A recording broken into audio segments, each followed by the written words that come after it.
midnight waiting.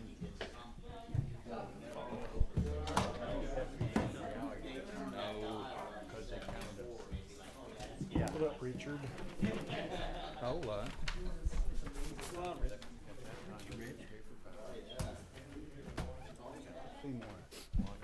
Yeah.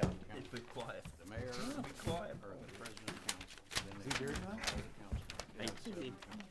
Yeah. He said he was gonna be You early. make it dramatic. Yeah. I got 4 minutes. I got something to tell you tonight. Crazy. Well, we met with that lady in here. No, I got another one. I wrote a note on. How you doing? How are you? Butler for 48. How'd your son feel this? I know they complained to Butler in 48 before about a smell. Well, I actually just got off the phone Really with good. He's still there. I was up before there. I got doing over some here. work on it. It's still up there. Maybe it's not as bad as it was, but it's still up there. I'm looking at it. Yeah, I'm sure you guys did something for him, but And it's decreased quite a bit. and I told, well, Connie told me about the smell before. I think. The smell, but when I was up there, Or work with going us. door to door, it's still up there. Yeah. I'll have the guys go back and look at it. And it's tough.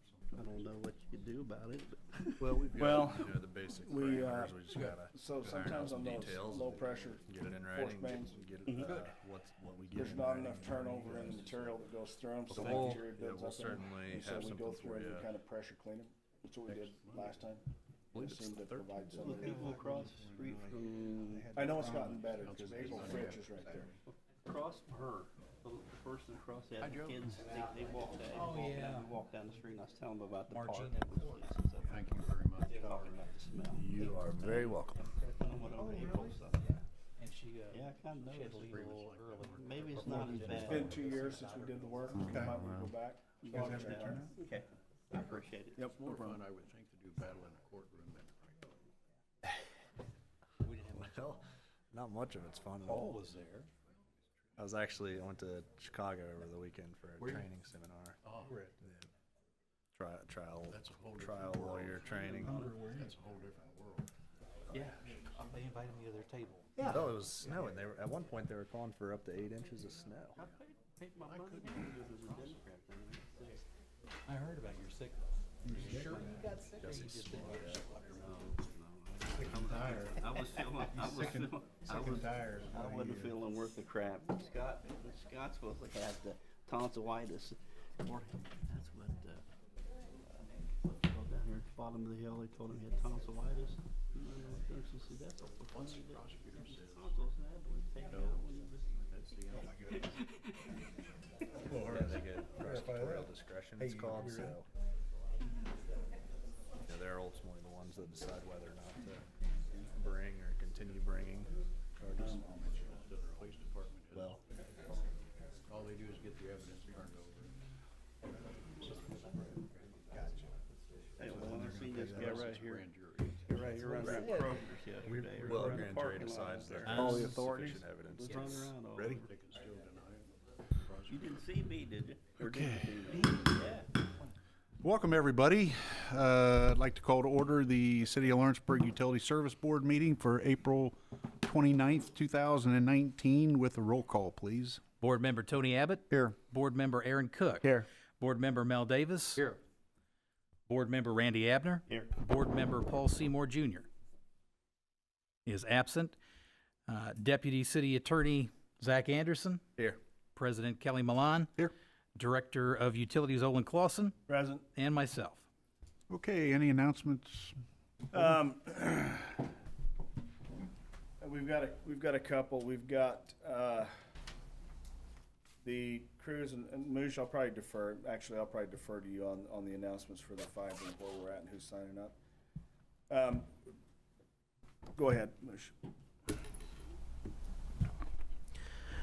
Just a couple of updates on the fiber. We do have some good progress that's being made. The entire city ring, with respect to all the municipal buildings, the parks, they are all connected on our fiber now.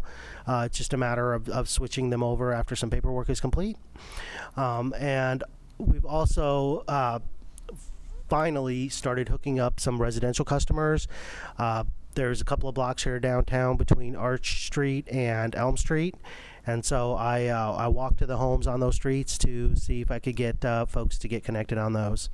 And as far as some of the work that's being done on Butler, we've got Transtel here this week, and they will replace the Coyote boxes so we can go ahead and commence with connecting customers on Butler, Primrose, and so forth. And specific to Transtel, we withheld a significant amount of money in that contract pending an inspection on the work that was being completed thus far. We found a few of the Coyote boxes, which are, think of it as a junction box off the main line fiber. We found a few of those to be deficient and not to the standard of which we expected. So we've held their feet to the fire. They have agreed to come in and in fact got here today to change those out. So they've got a few days of work to do there. Once they complete that work, we can start with the process. And in fact, we've already begun with the locates for the underground pieces on Butler to hook those customers up. We'll get all of the drops to the house done and in place, and then once the Coyote box is completed, the junction box is completed, we'll be able to put those customers online as well. So in other words, it was a person or a company that you was dealing with the issues, is that what? Yeah, the company that bid the project, that was awarded the project, we found in going through the process before we issued final payment, that there were some things that they put in the system that weren't up to the standard of the specification that we demanded or requested in the bid. And so we sent them over the period of the last month and a half. It's been a little tough, but we have worked through the process of getting them here to correct those issues without us having to file on their bond or do the work on their behalf and then sue them. So they've agreed to come in and correct those things. They're here in town now to do that. And then the other delays, I'll just remind everybody that we had a bid opening that was for roughly $1.9 million for the last mile of fiber to the homes. And we made the conscious decision to use our workforce, our in-house workforce, to complete that project and forego attributing that debt, that $2 million of debt, to the new utility. And I think it's the right decision. There's been an expectation that our guys step up and do that work. They have been doing that work. And the results are we're now looking at hooking up, several homes in the downtown area and Butler next week. So we do have the backbone and everything's It in is place. complete. We're just going to go off the backbone. That's correct. Okay. So example, say someone lives by Newtown Park wants fiber. How long is it going to take them to get it if they call?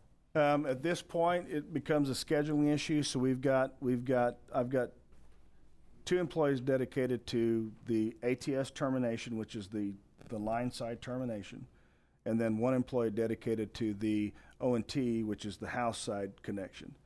And then we've got additional crews that are dedicated to doing the overlash of the last mile of fiber in those areas.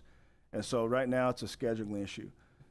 We had, I think, 7 customers come in today and actually open their accounts for their fiber. We can't hook those 7 customers up in a day. It'll take us 3 or 4 days to hook those 7 customers up. And so it's just a matter of whoever comes in and schedules that work.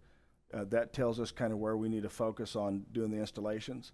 But everything in the downtown area is within a few days from us starting the process to getting them hooked up. Meaning, if they come in and apply for service and we tell them, well, you're 2 weeks out, it'll take us about 2 days from that time period to get to their house and actually get service to their building. Okay. So the longer you wait to come in and initiate service with us, the longer it's going to take you to get service, because I don't have 30 people out there hooking homes up. Okay. I've got 6 or 8. So we're doing them as quickly as we can. Okay. So like up on the hill, Owen, where there's underground utilities, that would be a little bit longer to get them hooked up, Well, correct? so we had a meeting this morning, and my instructions to Moosh and to Scott and Hammer were to get a list of all the underground locations that we need to do directional drilling, and to call those locate tickets in 2 weeks at a time, so he can just go every day and do directional drills to those locations. If it's an area where we can vibratory plow the services into the houses, same thing. We're going to do all the overhead drops in one area, and then we'll come back and do the underground drops. So we have a mix of each. And on Butler, we have a mix of each. On between Tate and or Arch and Elm, we have a mix of each. There's underground and overhead both.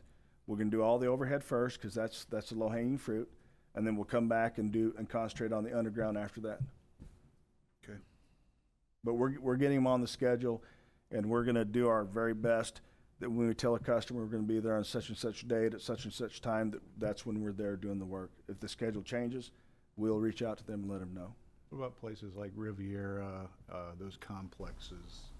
Riviera, same thing. We've got a couple issues. So when it comes to apartment complexes or HOAs, there are a lot of times what we're finding, like with the free fiber rollout.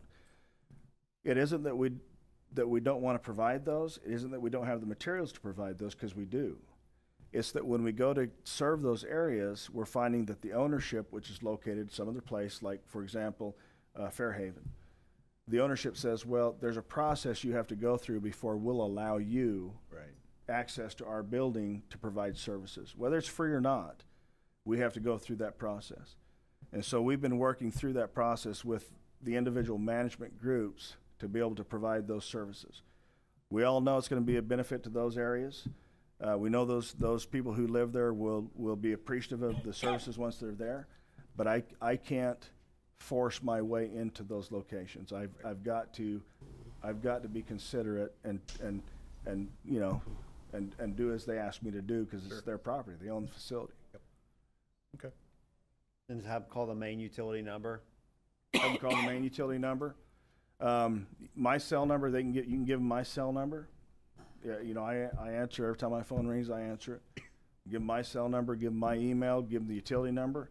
Have them come in and sit down and meet with me or with Moosh in the front office. Talk to the girls. We had a meeting with the front office this morning, letting them know that people will be coming in today to initiate service and to be prepared for that. This is our first big wave of people coming in, and so everybody's been prepped and ready to fulfill those requests. Okay. Any other questions? Thanks for the update. Thank you. Any other announcements? No, Your Honor. Okay. Entertain a motion to approve the minutes of the previous meeting. Moved. Second? Second. All those in favor? Aye. Opposed? Motion will carry. Committee reports? Olin? I guess a little bit of the same thing. We've had some stormwater events that we've had to deal with in respects to water and sewer. We've also begun the process of working through a more formal relationship, of which I'll present to the board for approval, with Jack Whitman, who did the water quality study and presented that report to us the other evening. Andy and I met with him last week and had some very focused discussions on water quality, specific wells, issues where there may be problems. And I want to be very clear. The one thing that came away from that meeting with Jack that really and truly any of the experts who are looking at this issue can agree on. We all agree that there's probably some contamination that has occurred specific to the well sites on the Tanners Creek property, immediately, you know, in relationship to the wells themselves. The one thing that everybody tends to agree on that knows anything about the aquifer and the flow of the water as it comes down from the north is that there simply isn't enough contamination for it to have any kind of meaningful or measurable effect on any of the drinking wells associated with Aurora, the city of Lawrenceburg, and the city of Greendale. Agreed. It is so vast and so pervasive that the amount of contamination that's there simply can't overcome this massive influence of water that's coming down from the north. I know a lot of people have concerns about this. I've taken calls myself personally after hours and over the weekends from concerned citizens, and I've expressed to all of them the same things. Yes, if you go and test immediately at the wells on the property, you're going to find constituents at levels that are concerning. But those wells and that contamination does not have the ability to influence the drinking wells and the drinking water associated with any of the three communities in this area. And that's not even a question. Anybody who understands this aquifer, any of the experts associated with this, it's not even a question. And so my comments to these people have been to give us a chance to compile the data in a way that is better understood by the general public, and then we'll present that information to you all and to Utility Service Board, so that you can talk with the people who are most concerned about that. But nobody should assume that myself as the utility director or any of my staff in any way, shape, or form is in any way wanting to take up for a power plant or someone else who's been in this area for 45 years, 50 years, 55 years before I even come here. If there's a problem, everyone needs to know. We will be the first to alert you to the problem. Nobody's going to scream louder or longer than the utility department over the water quality that's associated with what we provide. Well, that's good, Mr. Clausen, because when I was utility director, I used to go down to the well sites at the fairgrounds and fill my thermos up with water. So I'm glad. You're okay. Glad there's no contamination. I'm glad I'm not glowing. Let's Now- put it now, that way. We've been trying to figure out what's wrong, Mel. And I want everybody to understand, I admit that there's contamination related to those specific locations on the property. But they do not have the ability to influence or contaminate the wells adjacent to it. They just can't. Is that at the unlined ponds or the lined ponds? It's at the unlined, Tony. I mean, if you go right to those locations and you sample the water there, you're going to find heavy metals there. You're going to find boron. You're going to find things that are concerning. The thing about those constituents that everybody needs to understand is they don't move very well through the ground. So they're not like chlorides. Chlorides are really slippery, and they have the ability to translocate and move over great distances. They're light. They tend to rise to the surface, and they move. Or they tend to move. They're heavy, but they tend to move. Things like boron and arsenic and things of that nature, they tend to stay concentrated in the area that's actually providing that impact, that's providing the contamination. They don't tend to move great distances whatsoever. You might see, like we've seen it at one of the Aurora wells, some elevated levels. But you have to understand that unlined pond has been there for 55 years. And the levels that we find there are so low that they're not even on the World Health Organization's radar. They are so minuscule in relationship to that even the World Health Organization has no concern with that level. So, I mean, we're talking about 1,000 parts per billion. It's not even worth talking about or getting excited about. That isn't to say we're not concerned and we're not going to monitor. We're going to do a much more diligent job in monitoring and reporting what we're finding to you all, so that you guys can, with confidence, talk to your constituents and tell them that these are the facts of the matter. But what the takeaway from this should be that everyone associated with water quality, and communicating that with your public is they are not at risk. Their children aren't at risk. They aren't at risk. Our well fields are not at risk. Good explanation. Thank you. Anything else on the committee report? No, sir. New business, Mr. Clausen, carpet at the utility office. Yeah, this was brought to me by Mario Todd. The downstairs carpet in the utility building, I have no idea when it was put in. Significant portions of it are worn from traffic. There's areas in it that have been stained, and it's just had significant use. And so the suggestion is that we replace that carpet in the lower portion of the building. He's provided us with a couple quotes. I think they're all in the neighborhood of about $16,000 to $20,000 for the entire downstairs.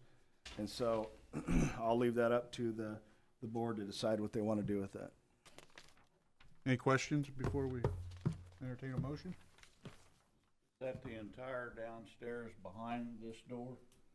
Or I think it's everything excluding Mike Abden's space. That's kind of been recarpeted in my office. It has already been redone. so it's in here too then? I think Oh, it's. did it count? It probably does. I didn't know if it Includes did or not. everything, yes. For 16,000, I would hope it'd be everything. You think it would? Yeah, I wasn't involved in the process. I didn't even think about it here, honestly, but it probably does. So everything on the first floor but Mike's office and your office, I think right? that's probably safe to assume. Not, I entertain a motion to approve the carpet for the downstairs office areas and including here. This is the original we got in here, the stuff that when they remodeled the place, this is probably the same stuff they put in when they remodeled, I would I'd say. assume, but I don't know that to be Thanks, I fact. don't know. Probably do, yeah. I'll make the motion, we go ahead and All right. proceed with that. Second, Second. all those in favor? Opposed? Motion will carry. Thank you. Any other new business, Mr. Clausen? No, Your Honor. Old business, Olin, LMU UTC poll attachments. Before we get too far into that, and for the sake of his time, under old business, I would like to add Steve Lampert. Oh, okay. He's gonna give us, he's agreed to come monthly and kind of give us a report on the chlorides, what's happening over in Greendale. Thanks. Steve Lampert, just a quick update. We're showing real good reduction in the chlorides on the monitoring wells from the March test, real good positive results. I know Andy's been working on the using the test or production well number 3. I spoke to my board last meeting. The board works on the reimbursements for the Egan and Associates bills. They have agreed to process those bills, so looking forward to getting those bills sent to us, and I'll run them through the City of Greendale Board of Works. So Steve, in reply to our sending those invoices, he simply asked that we provide him with a copy that those had in fact been paid, and just a copy of the voucher or the bill of lading. And so Colin's been working on putting all that together, and we'll get that to them as soon as we get it, and we can move forward. And then we have agreed to kind of address the billing portion of this on a quarterly basis. So about every quarter, we'll have an update in the billing, and I think, Steve, if nothing's changed, I don't expect you to come every month. Okay. But if you have time and you Sure. want to every month, Steve can provide us with an update on where we're at. You know, Egan's talking about doing some additional monitoring tests in That's June, correct. I believe, so we're moving in the right direction, I think. Good. Thank you, There- Steve. Is there a certain time that we might be able to use that well again at the fairgrounds that we closed because of the chlorides? I think Andy's using it now, if I'm not He mistaken. is, and he's getting into rotation just a little bit every week. We can't use that well exclusively because the level of chlorides are still too high. But what we can do is take that well and blend the usage of that well into our other wells. It'll do two things. It'll help reduce the amount of chlorides, because once we identified where the chlorides were coming from and we stopped that whole pollution issue, the amount of chlorides is kind of bookended, it's bound. And so the more we pump out of that area, the more we lower the level of chlorides, or the abundance of chlorides that are there. So by putting that well into rotation a little bit each week, we're helping to alleviate that chloride pollution issue. You know, we removed 3,000 cubic yards of fill and took it to Rumpke and got rid of that. That was a big contributor, if you will, to this situation, but that got resolved. So I think we're moving in the right direction for sure. And I would agree with Steve. The test data that we're getting now shows a significant reduction in the chlorides and the impact they were having. Good. So I think we've successfully identified the source material, and we've removed that from the equation. So I think we're on the right path to get that cleaned up. Is there some other bills we can throw your way? Bring them on. I'll take them back. We can find some. Thanks, Steve. Thanks, Steve. I want to say one thing too. That report that the gentleman came at the last month, I thought that was an excellent groundwater analysis. I sent some notes to Olin and to Andy about maybe getting a groundwater team together and start working together, but I really appreciate y'all doing that. That Yeah, was and good. I appreciate that. And I do think that the real value to this is that a regional water quality, whether it be an official board or some ad hoc type of committee, that the three communities and even the resources we have in the county, that we're all together meeting once a quarter even to talk about the things that are going on, or biannually, to talk about water quality and the things that are happening and getting ahead of these kinds of issues.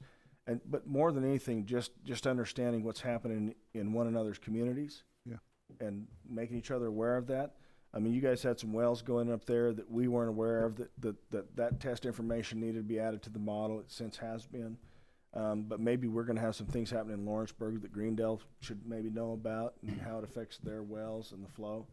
And I just think it's a good idea to do that and have an open communication with the surrounding communities. I was really surprised IDNR really doesn't do much with that type of data and do any kind of water analysis to like limits on the amount of water you can pull from an aquifer. So it's eye-opening to me for sure. Yeah, So. I agree. I agree. I think that you gentlemen also ought to try to get OKI involved in some manner. We will. I think there is they do have quarterly or every 6 months meetings, but the vast majority of those groups are, up in Cincinnati. I went to one of those, and all they wanted to talk about was buying our system. But when you get across the border, we really don't have any control of that. I think we need to understand what's going on that side of the border. I like the idea of getting the regional group with Lawrenceburg, Aurora, LMS, I believe it is, even Cleves, because we're relatively close to them. They have a big groundwater especially when system that on old Kilby. refinery was there. Exactly. So, Well, to your point, so water law in Indiana is a really kind of in its infancy. Ohio has had other things happen that have driven the conversation there at a much faster pace. And so you've got communities, and even northern Indiana has finally got involved because you've got communities up along the Great Lakes in the most northern parts, northeastern Indiana, northwestern Ohio, where they're having these contentious relationships over the amount of water that's available in those aquifers. Right. And so you have the state of Ohio, which is drilling into the state of Indiana and pulling that resource to Ohio. And so Indiana is looking at, how to litigate that to say, hey, this is our state's resource. We're the ones who allocate and adjudicate this resource. And Ohio is also at the same time starting their own adjudication process to say what the priority dates are on the wells that are associated in the state of Ohio, and what the priority uses will be, if it's an industrial use, a farming use, or some other use of commercial, residential use. And so what's going to come of that is an assigned water right related to the water that's available in the aquifer. There's two different types of water rights. There's a wet water right and a dry water right, papered water right. The wet water right reflects the actual amount of water that's in the aquifer that is subject to recharge. They can issue as many water rights as they want on paper. It doesn't mean the aquifer has the abundance to fulfill all those papered water rights. So they're very different. Wet water rights and paper water rights. The wet water rights are actually water that can be used, drawn from the aquifer. They give priority dates to those, which means the most senior water rights, the oldest water rights, with the biggest priority use are the people who get water first. And if you have the lowest priority date and the lowest, level of water right, you get cut off if water becomes scarce. We're in a water-rich area of the state of Indiana. But if you look at what the state's doing in terms of their water management plan, they're looking at these areas in the state of Indiana that have an abundance of water, and they're identifying these areas as areas that might be able to provide water to the rest of the state. Well, could that jeopardize the economy and commerce here? It could. If some of these people that come in and drill wells that pump 1 million, 4 gallons a day, if they find out that they're now limited to drawing only 250,000 gallons or 100,000 gallons or something like this, it will definitely affect the kind of businesses that can come into this area. And so it's a very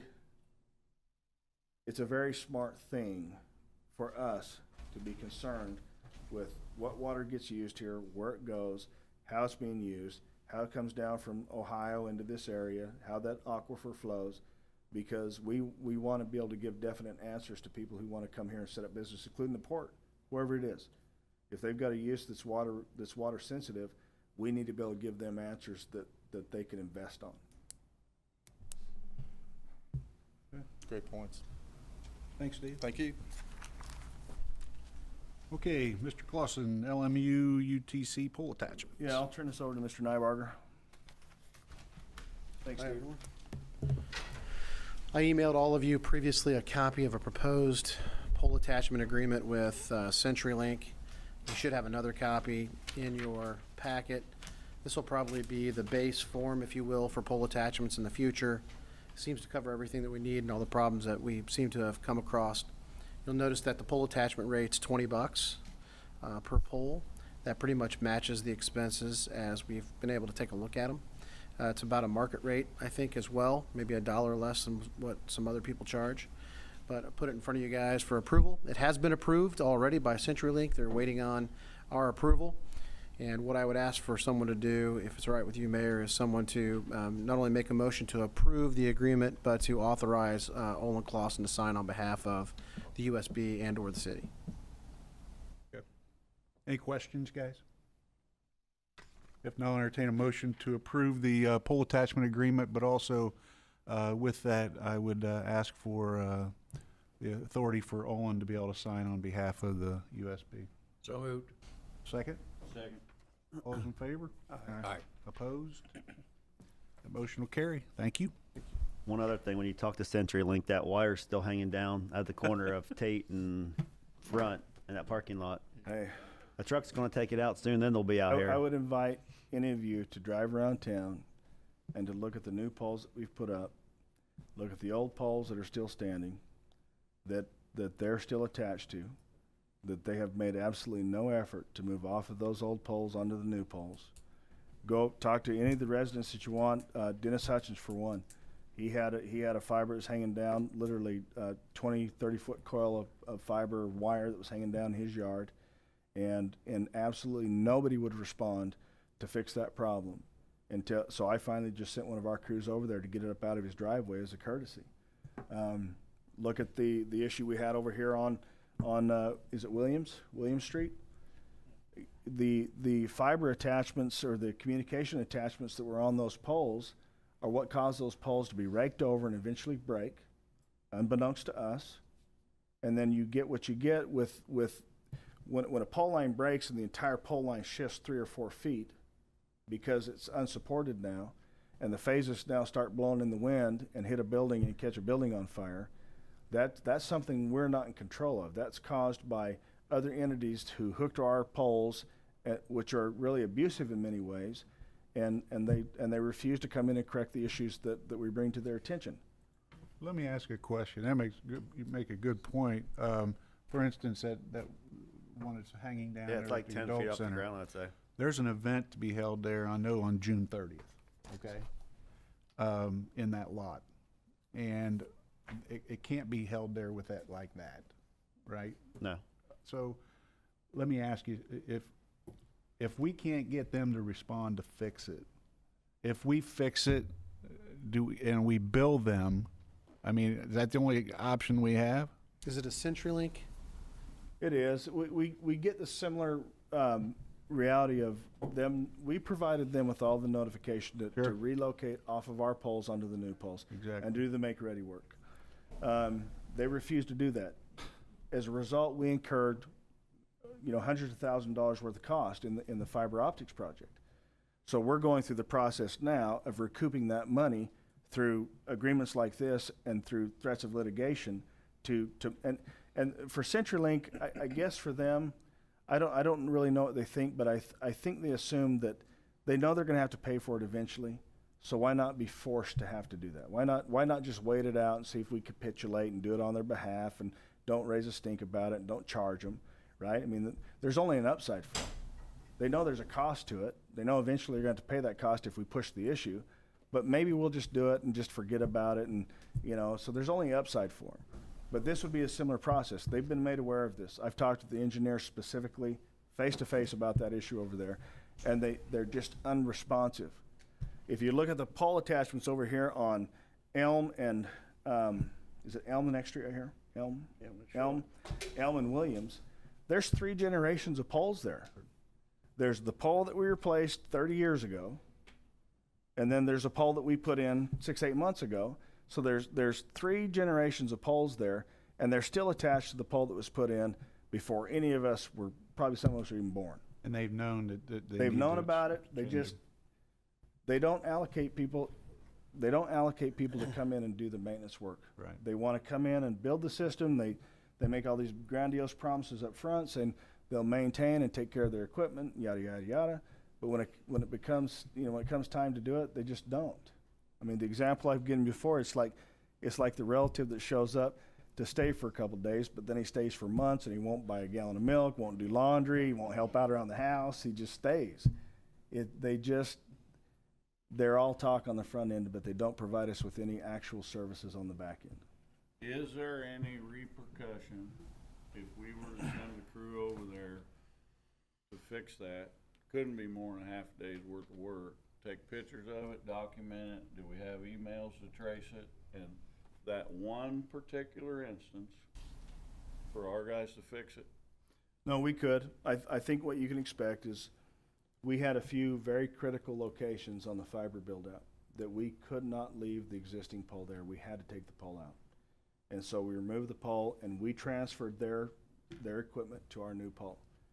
And so without even knowing whether or not we damaged things, we got this email from them claiming damage to their asset. They just, because we touched it and moved it, they just sent it to us. And we pushed back on that, and they capitulated and removed that assertion. But I think that you could potentially expect that. I'm willing to do that. We'll certainly do that. We have the people who are skilled to do that without damaging it. But I think the risky run is that it provides them with the ability to say, well, you touched it, so anything and everything that happens to that location from here on out, it's your fault. If you move the barricades and the cones, that thing will be down next week. Yeah. Because there's gonna be 1,000 people in that parking lot next week for the election. So someone will take it out in the next week if it's not raised. If Greg agrees and this board wants me to, I can go over there and get it up out of the way. So I would leave that up to this board. And we're What putting about removing it out of the way? putting it on you, You're not Craig. doing that? Yeah, we'll talk about that one offline. No. Yeah, I understand. Coil it up, raise it up, but you can't remove it. That, you would get in trouble then. If something's not done, there's gonna be one of those Proximo semis that park in there once they drop off a load sometimes or whatever. They pull in there. It's gonna get taken out completely. One thing I think is probably safe to say is this pole attachment agreement kind of addresses some of the remedies for these kinds of issues. That's exactly right. It gives you some remedies, it gives them timeframes, and if they don't operate within those timeframes, then you can take matters into your own hands. And sometimes that does include just removing the attachment. So now you would have a contractual right to just remove it, be done with it. So you'll have some opportunities in the agreement that you didn't have before. And there's ways to recoup our costs. There are. It's a timing issue, right? Emergency issues are a little different than others, but Right. yes. Okay. All right, next item is CBAD lease agreement. Oh, I'm sorry. Did we make a motion to approve the agreement? I think we did. Yeah. We already did. Yeah. Well, I'm gonna make a motion that we move that wire up or down or something. So that it doesn't cause a safety issue next week. You agree that we can do that? You want them to talk about that all the time? Burger, do you agree that we can do that? Because I know you said you want to talk off. I think you have to, it's gonna be a question under the new agreement that's gonna be approved, right, on how fast you can do something. But here's what I would tell you is, if it's a safety issue, then you have to take, and do what you need to do to make it safe. And if that's just attaching it, getting it out of the way, as long as we aren't disturbing the service, then I would say you should do that. So I can reach up and grab it. I mean, it's really low. It needs to be secured. And if we've told them to do it, they won't do it. Yeah. Yeah, it's barricaded off now, but when I drove by there today, people were driving through the barricades. Yeah. Look, if there's people coming in for an election, it's gonna be a potential safety hazard, then we ought to secure it so that it's in a safe fashion. That's what I think Can we get you that should done do. this week, you think? Yeah. Get it done? All right. Okay, next item is the CBAD lease agreement. So the topic on this isn't approval of the lease, it's an issue within the lease. As you recall, there's the central equipment room and the fiber building, is what I like to call it, on Front Street. Cincinnati Bell has some racks and some facilities down there, and Moosh has looked at it several different ways, trying to figure this out. We really need the space in the basement to have a robust battery backup system. Moosh has talked to you guys on 2 different occasions about this, and now it's time to move forward. And here's the protocol and the procedure. We need to, one, have this board and probably the city council make a finding for need, and that is a finding that we need the space for municipal use, and that municipal use would be the robust battery backup that Moosh has talked to you about. So what I need is 2 things. Someone to make a motion, if you're so willing, to have a finding or to find that the space is needed by the city and the utility. And once that finding is made, permission to allow Mr. Clausen to notify them that we are terminating only that section of the lease, which is where they are located in the equipment room. And what we would be asking them to do, just very simply, is would you please move your equipment and your infrastructure, just move your stuff up into the data room that we have for that very purpose, so we can put in the battery backup. That's what we'd be asking them to do. So 2 things: finding of need by the city, and then authorizing Mr. Clausen to terminate that section of the lease. And so the secondary piece where we asked to convene into the regular, the common council, is to have that, basically that same motion be It's put because forward and approved. there's language in the lease that says the city finding, and so what I don't want to have happen is have the USB make the finding, and then Cincinnati Bell come back and say, oh, I wanted the city to make the finding, or vice versa. Okay. So we're just going to cover both aspects. Crystal, can you make sure that Kelly B knows to get that on the agenda for May 6th? Well, That then sh- we'd have a work session scheduled. We should have a work. work session scheduled tonight for that one issue. We didn't put a time on it, so Yes, it's just gotcha. whenever this is concluded. So we're not actually throwing them out, we're moving them up? Yeah, all we're asking them to do is, move it into the data center. It's ready for that. That's the purpose of the data center, and we need that basement space for the battery backup. So we're putting them in line with everything else. Correct. Basically. And they'll be a customer service. Yeah, I mean, if you go over there now and look, it's worked fine, I guess, for now, but the temperatures in that room are not, if you look at the data center room, anybody that's been through it, and you go downstairs to that basement area, we've got very complicated equipment to monitor the temperatures and the moisture levels in the upstairs data room. You go downstairs, you got a window unit air conditioner that's cut into what used to be a garage. It's not adequate. It doesn't provide them even with the level of care or concern they should have with their equipment. We need the space for battery backup to be able to properly care for our customers, our constituents. And so we're just asking them to move up into the data center. It's custom made for that very purpose. And in result, it would benefit them also. By It moving will, upstairs. long-term, absolutely benefit them. They've had concerns over the years about people having access to those areas, and unfortunately, we need to have access to those areas. I mean, it's part of a city building. We have to have access to those areas. So at least the access into the data room is a controlled access. Only certain people have the ability to even get in and access those panels. There's a very, very high, the highest in the city level of security that's in place. Every door is cameraed and fobbed, so it really is a better situation for them. Greg, can we do both these asks in one motion? Yes. Okay. All right, any other questions on this? I would ask that, entertain a motion to, number one, we identify that the space is needed, but also that, for Mr. Clausen to be able to terminate that part of the lease. So moved. Second. Second. All those in favor? Aye. Opposed? That motion will carry. Thank you. Mr. Browning, 4th and Front Street. Front and center. So we've just going to provide the cost so far on the 4th and Front Street electric relocate. So as of today, the total cost that we have identified is $223,000, $392.01. So those are invoices to Brownstown Electric, SSOE, and T&T Maintenance and Contracting. So, and if you need any more explanation, Mr. Clausen would be able to provide that. How far into the project are we? So we got the poles set last week. They're gonna start tomorrow to jack those two poles together. They look like they're completely together, but they're not. They've got to put hydraulic rams up there and press them together. Okay. Once they get that done, they'll run the 3 pipes up the face of that pole, and that will be the pipes that carry our conductors to relocate the services off of the corner of 4th and Front. Right. And go back behind that alleyway and that whole process.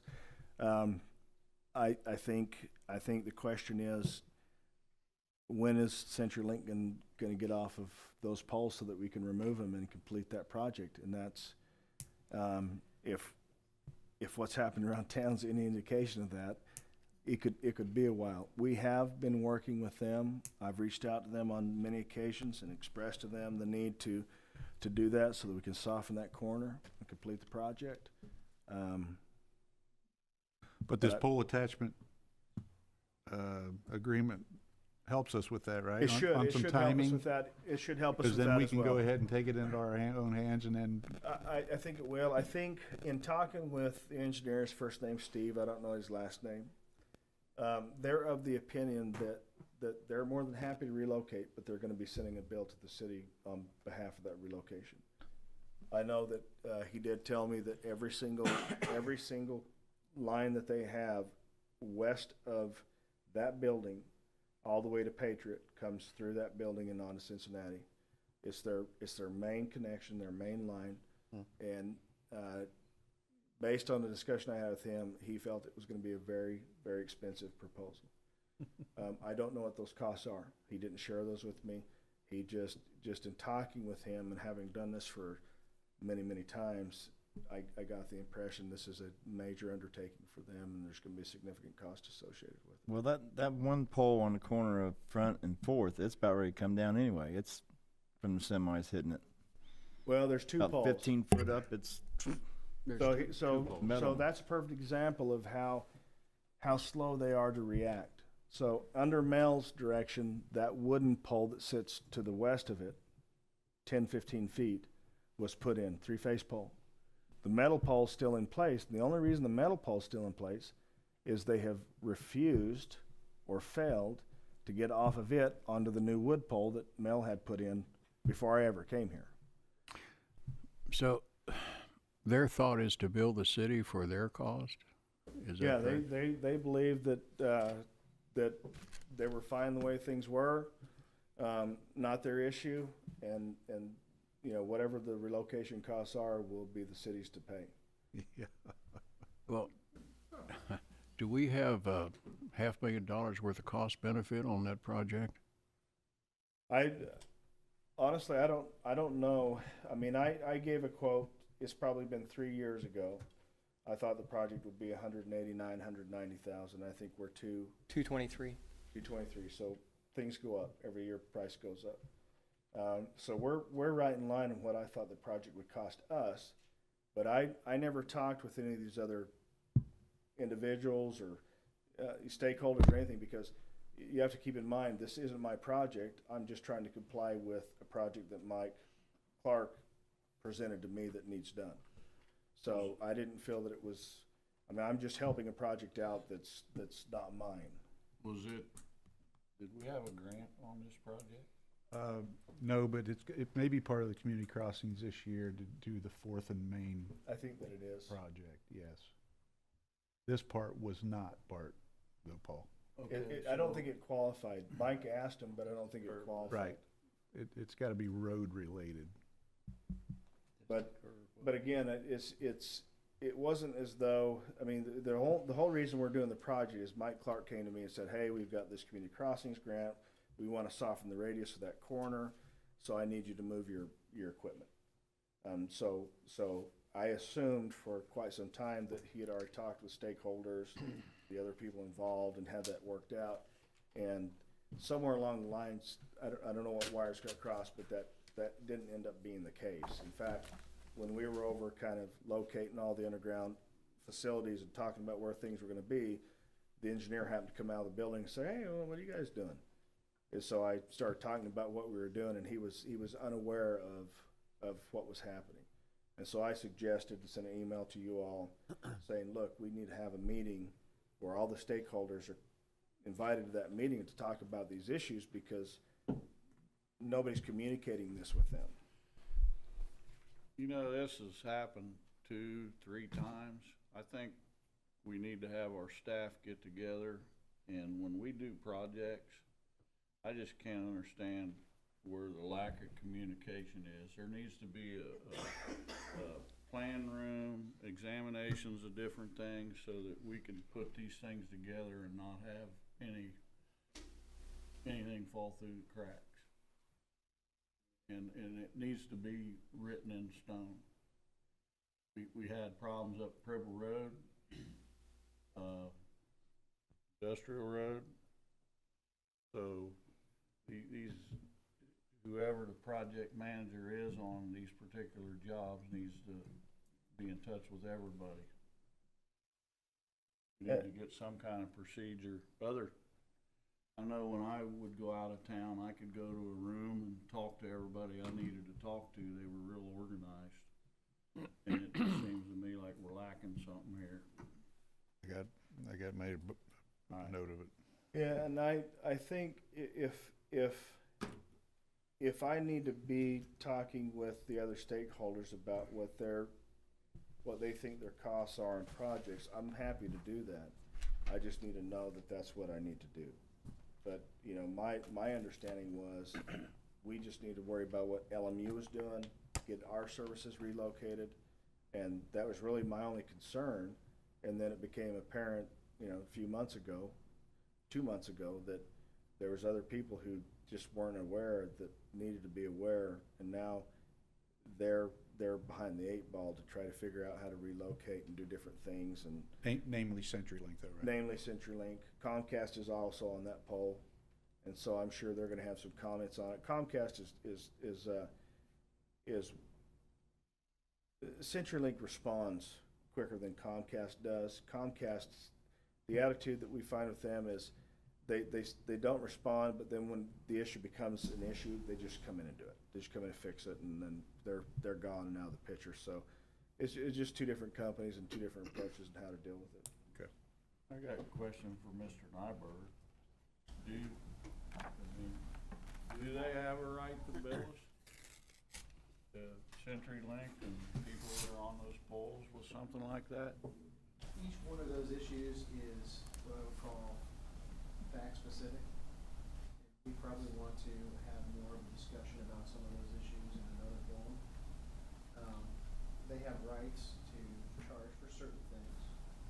I'd have to get down into the nitty-gritty of the agreement to see what they could possibly argue would be their right of connection to the large electric project.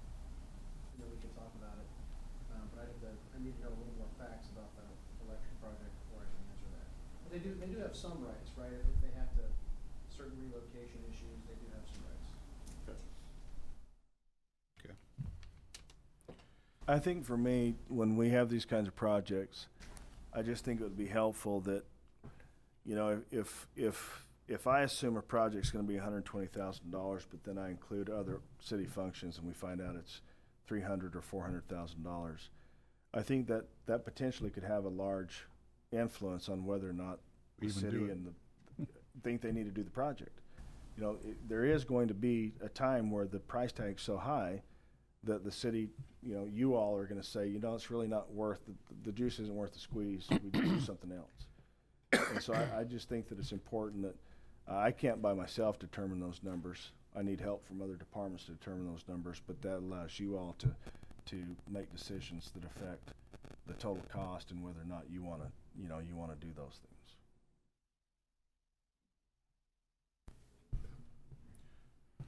Okay. Anything else in fourth and front? No, Your Honor. Anything else in old business? No, Your Honor. If not, I'll entertain a motion to approve the claims. I got something on there under old business. Okay. The last meeting, we were supposed to get a budget report on the rodeo from last year. What they agreed upon, what they didn't agree upon between the clerk treasurer and utility department. Where is that at? I mean, As far as I understand from talking to my staff, we're waiting on a response from the clerk treasurer's office on a correction on some of the documents that were put forth. All right. Not what we discussed. So we met on, let me get the date right. On March 28th, or no, we met on April 8th. So we talked about, Richard, Moosh, myself, and Suzanne talked about how we can get this fixed, what we can get, what we can agree upon. So Richard, we talked about how the two sticking points for us were the Hiren's invoices and the tent put up and take down. Correct. Correct. Okay, so other than that, all the Brownstown invoices, all the material invoices, we did agree upon that it was incorrect to attribute those to the rodeo. I said that you could reclassify those, but I came to that table to make a consensus number. Right. And there would be no reclassification in my mind if we could not have some sort of a consensus as to where we were going forward with the Huron's contract and with the construction and deconstruction of the tent. Okay. As far as I'm concerned, I mean, the matter is we met, we couldn't come to an agreement on it, so at this point, I'm assuming we're just agreeing to disagree on the matter. No, I don't think that's accurate. No, I don't want that. I mean, I asked for you guys to meet, and I asked you to bring me the numbers that you didn't agree on. I want to see Numbers that we numbers, don't whether agree you on agree are- with them, the ones that you agreed on, and the numbers that you don't agree on. And I have And the, find out how much was spent on this rodeo. If you take the Huron's numbers and the construction and deconstruction of the tent, that is the main makeup of where we have our disagreements. So the facts of the matter are, everybody on the LMU side, including the contractor, Hiren's that we had hired, even when we went back and asked them to carefully evaluate the amount of money that was spent on behalf of the rodeo and not Whiskey City Fiber and Data, the response was very specific, that all of the money that was spent through the Hiren's contract, which includes billboards and so forth that have not been put up yet, is specific to Whiskey City Fiber and Data, and none of those dollars were allocated to the rodeo. Richard can disagree with that all that he wants. The fact of the matter is, he passed information out to this board that is unequivocally incorrect. And that's just the facts of the You know, matter. I disagree with that because. Well, when you can look at a disagree all you want, when but you look- didn't bother talking to any of my staff. Hey, I don't want no argument over, guys. We need to work together on this and get this done. Well, if you're expecting me to agree with his assumption that some of the money should be attributed to the rodeo, that's not going to happen. And even the people who provide the service will tell you that's not going to happen, because we've gone back to them and asked them, are you sure? And in this letter, they tell you, yes, we're sure. All of that money was Whiskey City Fiber and Data and nothing related to rodeo. Okay, Colin, I have a question. yeah, Did you all run this by the State Board of Accounts? we emailed them everything. The issue with the State Board of Accounts is they provide financial audits. I understand. We did not get any real A response from definitive, them on any a of this. definitive, Right. Right, They're, okay. they don't, more often than not, they're not gonna come in and ask how you classify something as a rodeo expense or a fiber and data expense. They're auditing your financial okay. statements. I'm going to ask you another couple of questions. Mhm. Did you not work for the State Board of Accounts? I did. And in your opinion, was the entries made proper? Was the inquiry The made? entries, yes. The financial entries? The entries were made correctly, yes. Okay.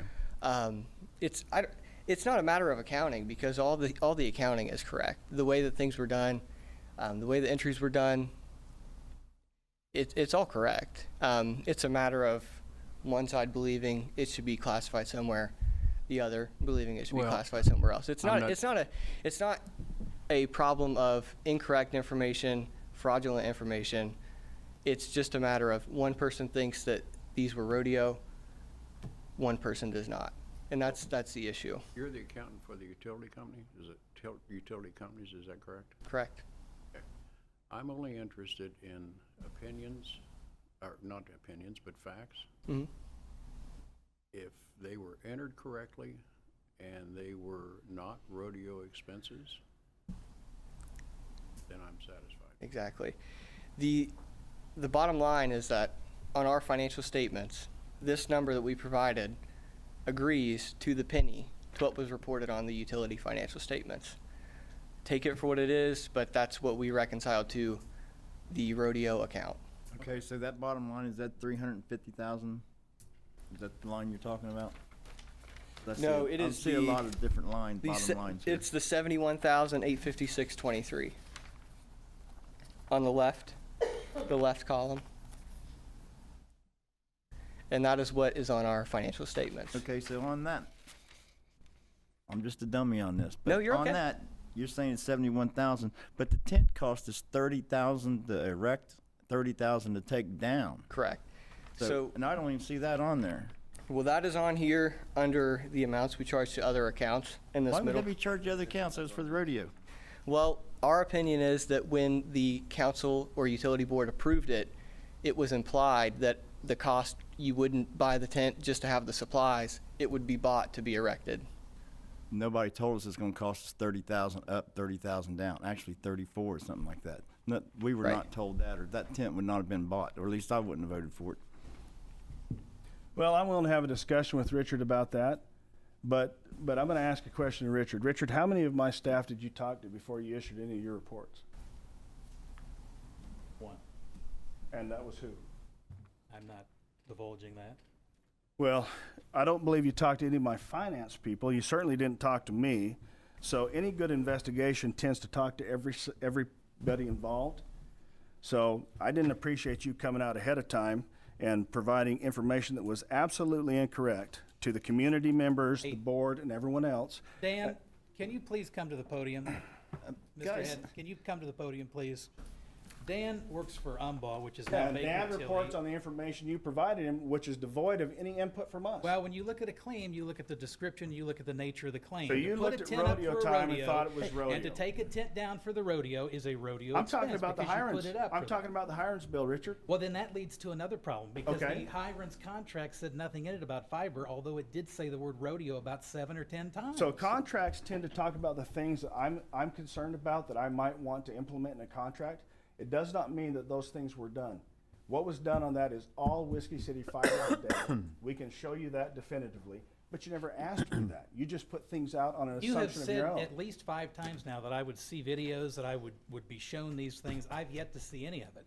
When we were supposed to have a meeting, when you were supposed to come over and discuss this with us, you didn't even show up. You I sent my Collins two Bush, but that's fine. coworkers because you expressed to me that you're intimidated by me, so I didn't want to make you feel intimidated. Your Honor. Can we have a work session on this so we can get this settled? Well, can I ask a question? We're having some serious problems here, and it seems like we're $60,000 apart. No, we're more than that, such. I don't think There's a that's lot the of number. expenses here for this rodeo or whatever that we paid some guy in Dale Lusby $40,000 for his likeness. Why are we paying somebody $40,000 for their likeness? Because he did a series of ads for us that are specific to Whiskey City Fiber and Data that we're going to start rolling out. I haven't provided those in a public meeting because timing is everything when it comes to ads and market share. Who is? He also emceed the rodeo. No, he did not MC the rodeo. I don't know where you got that. He didn't MC the rodeo. I remember quite a while back, and I've asked people to look in the minutes and find it. This group approved $100,000. 200,000. How much? It was $200,000. We approved for marketing, and it was explained to us that we are competing against other people. This isn't like the utility that people are just gonna have to come to us. And we all voted on this marketing. Now, I don't know all the details, because it's been quite a while back, I just don't know, but I remember they're in the minutes somewhere. We did this. And I've asked you if we did 2 marketing things, or just one in our conversation. Did you ever find out if we have approved 1 or 2? Because we've only approved 1 marketing. I went back and searched the minutes. I don't see where any has been approved. Any of it had been approved.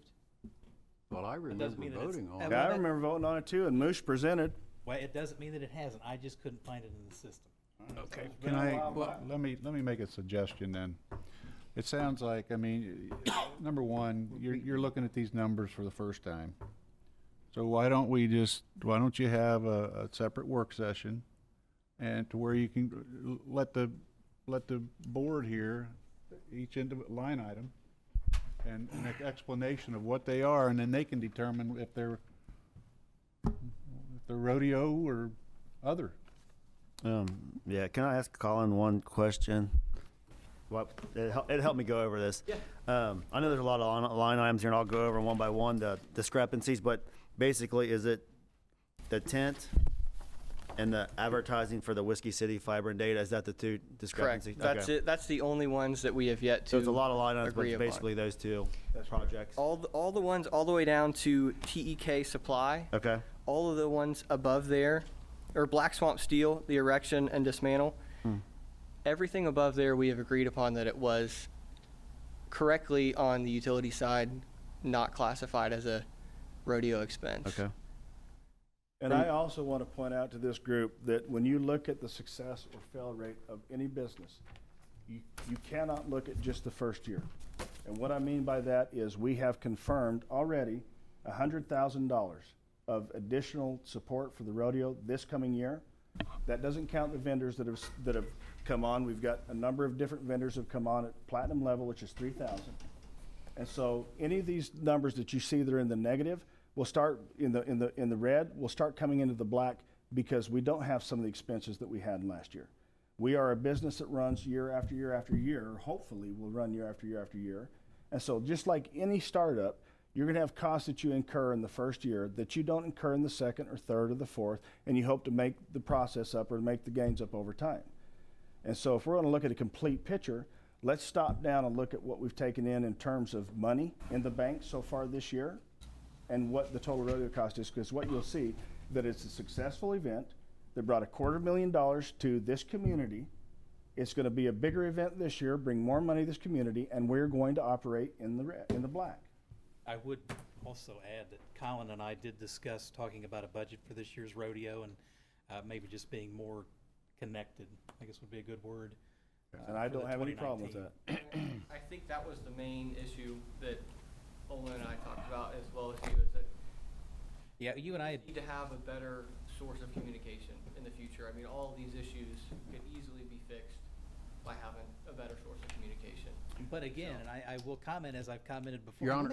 Can I add one or two other comments that I would make? LMU has been providing much more financial information to us like we've asked them to do, which is good. You know, I've commended them for that in the past. If we can get together on a budget for this year's rodeo and we can work together more on it just to connect the two offices, I think that would be sufficient. And the only other comment I would make is I am not implying, and I don't think Dan was ever implying, that anybody has done anything illegal or that they shouldn't have done when it came to the classification of the cost for the rodeo. It was just a difference of where the item should be classified. Okay, I'm gonna say something, and then I'm gonna ask the mayor to curtail the rest of this conversation for a work session.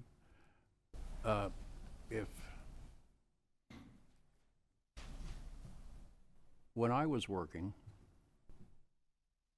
I'll tell you a story about being retired, but when I was working, if someone had an issue, they came to the person that they had the issue with, and not blindside people in a public meeting. That's my problem.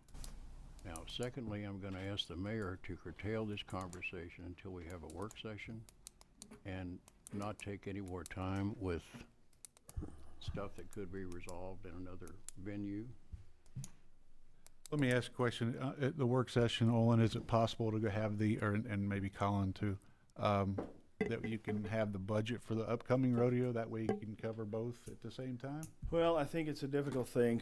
We can give you what we anticipate cost to be. So a proposed budget is different from a finalized cost. We all know, hey, budget is a That's guess. right. We can certainly work through that. The one thing that I want to remind everybody that there's a lot of money coming in from other communities, and we don't know, some of that money comes in very last minute. So we have municipalities who contribute $3,000, $10,000, whatever the number is. And they do that, you know, sometimes after the fact, after the rodeo's taken place. And so it becomes a very difficult thing to give you this crystal clear snapshot of where we are today and what our final numbers are. So just keep that in mind. But I don't have any problem with telling you what we think our proposed budget is. That's fine.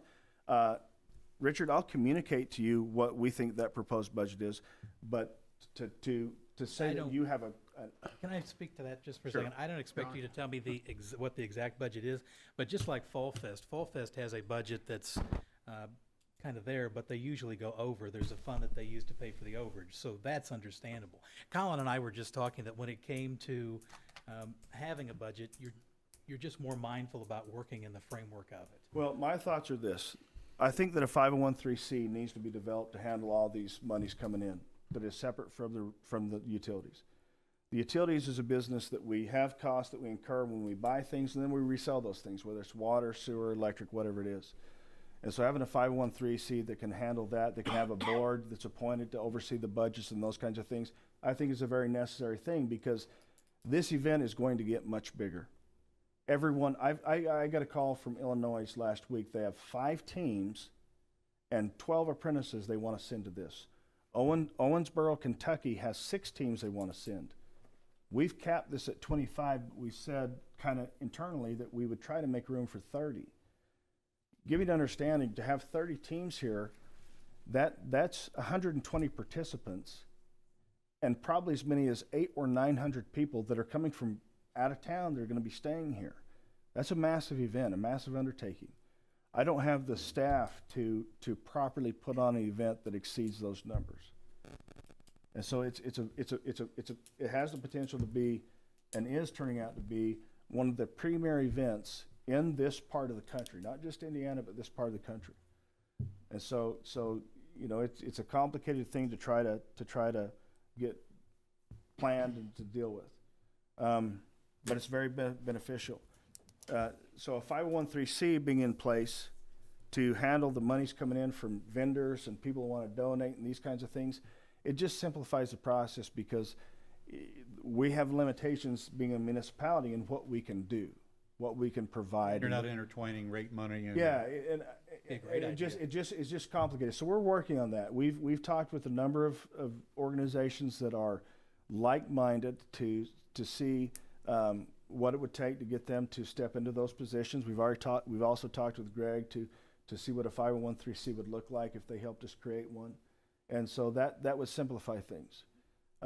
In terms of the budget, you're probably never going to catch me coming over and asking you for approval on my budgets. I don't want to approve it. I'll tell you what my budgets are, but those budgets are going to be dependent on what I, as the general manager, think is needed for the utilities. So I just want to, I don't mind sharing that information, but I just don't want to create an expectation that isn't deliverable. Well, I'm not asking you to do that. We just want to be involved in what the budget is, and just, I think Colin and I were kind of on the same page about it. That's fine.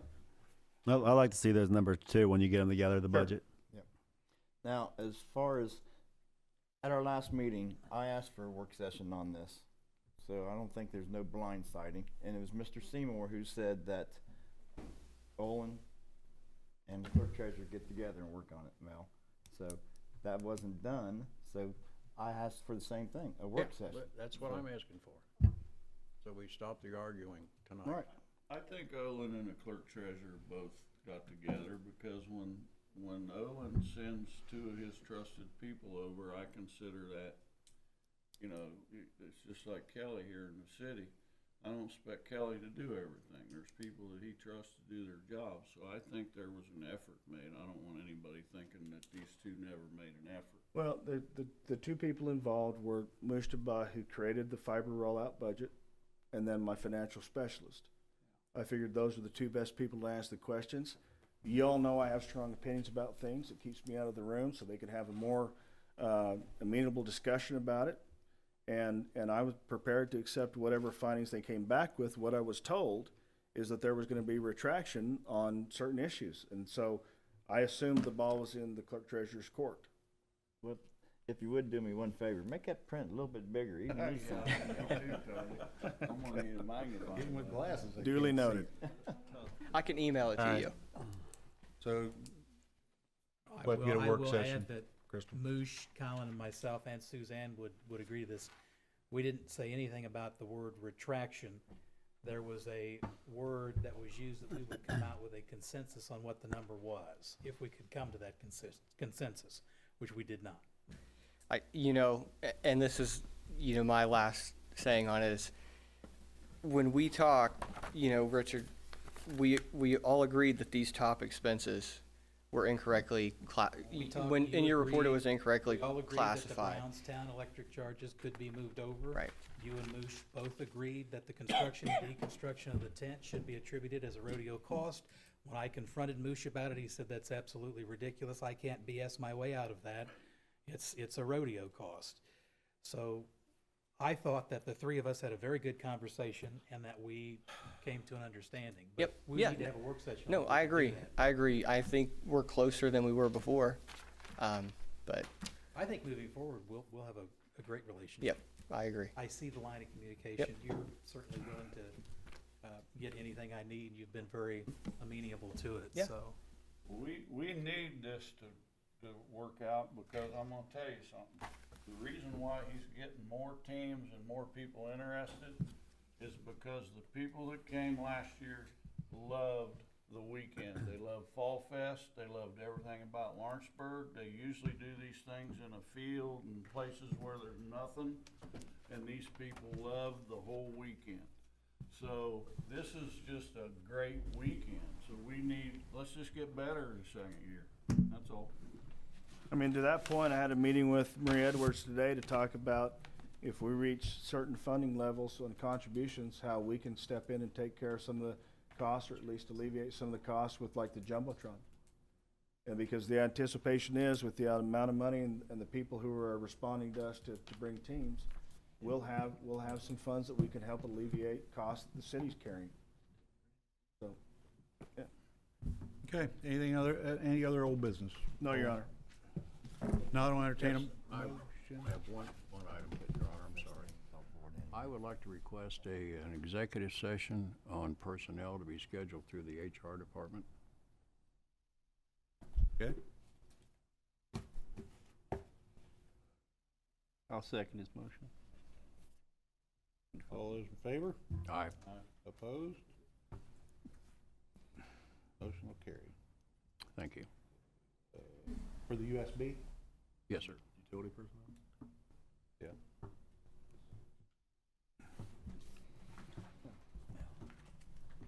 Exactly. Okay. All right. Entertain a motion to approve the claims. So moved. Second? I'll second it. All those in favor? I'll tell him. Opposed? Yeah. Motion to adjourn? So move. Second? Second, but could we have that meeting on Thursday? All in favor? All in favor? Forget it. Aye. Opposed? What do you want? All right, I now, don't care. we'll have to call to order the work session for the council as soon as. We gotta call it.